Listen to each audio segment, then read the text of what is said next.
ক্রিকেটের সংঘর্ষ বিরতি নেই। পাকবন্দী এশিয়ার ক্রিকেটের মাথায় প্রতিবাদে এশিয়া কাপ থেকে নাম তুলল ভারত।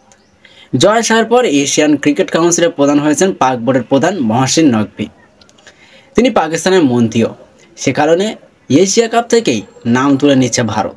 ভারত পাকিস্তান সীমান্তে সংঘর্ষ বিরতি হলেও ক্রিকেটে আপাতত তা হচ্ছে না। নিজেদের সিদ্ধান্তে অনড় ভারতীয় ক্রিকেট বোর্ড। পহেলগাঁওয়ে জঙ্গি হামলার পর পাকিস্তানের সঙ্গে ক্রিকেট খেলতে চাইছে না ভারত। আইসিসিকে তারা জানিয়েছে কোনো প্রতিযোগিতায় দু দেশকে এক গ্রুপে না ফেলতে। তার মধ্যেই জানা গিয়েছে নিজেদের দেশে আয়োজিত এশিয়া কাপ থেকেও নাম তুলে নিচ্ছে ভারত।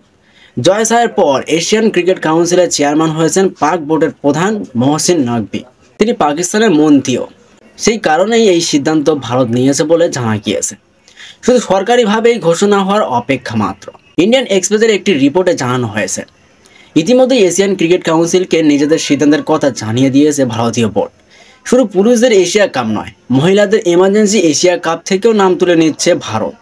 চলতি বছর সেপ্টেম্বরে ভারত ও শ্রীলঙ্কায় পুরুষদের এশিয়া কাপ হওয়ার কথা ছিল। ভারত নাম তুলে নিলে প্রতিযোগিতার ভবিষ্যৎ প্রশ্নের মুখে পড়বে।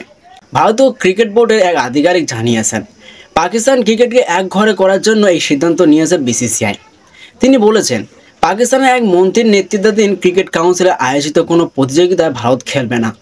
এটা একটা দেশের আবেগের বিষয়। আমরা এশিয়া কাপ ও মহিলাদের এমার্জেন্সি এশিয়া কাপ থেকে নাম তুলে নেওয়ার বিষয় মৌখিকভাবে এশিয়ান ক্রিকেট কাউন্সিলকে জানিয়ে দিয়েছি। ভবিষ্যতে এইসব প্রতিযোগিতায় অংশ নেব কিনা তাও ভেবে দেখা হচ্ছে। আমরা কেন্দ্রীয় সরকারের সঙ্গে যোগাযোগ রেখে চলেছি।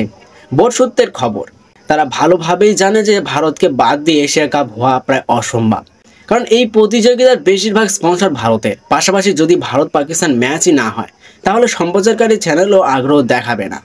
2024 সালে 8 বছরের জন্য এশিয়া কাপের সম্প্রচার স্বত্ব নিয়েছে সোনি স্পোর্টস নেটওয়ার্ক। তার জন্য 1453 কোটি টাকা দিয়েছে তারা।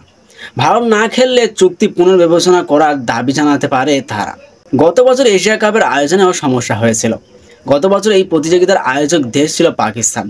ভারত জানিয়েছিল তারা সে দেশে খেলতে যাবে না। শেষ পর্যন্ত হাইব্রিড মডেলের প্রতিযোগিতা হয়েছিল।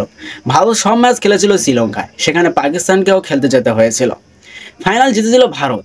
এবার ভারতে খেলতে আসতে আপত্তি জানিয়েছিল পাকিস্তানও, ফলে তাদের সব ম্যাচ হওয়ার কথা ছিল শ্রীলঙ্কায়। কিন্তু ভারতের সিদ্ধান্তের পর প্রতিযোগিতা হবে কিনা তা নিয়ে সংশয় দেখা দিয়েছে।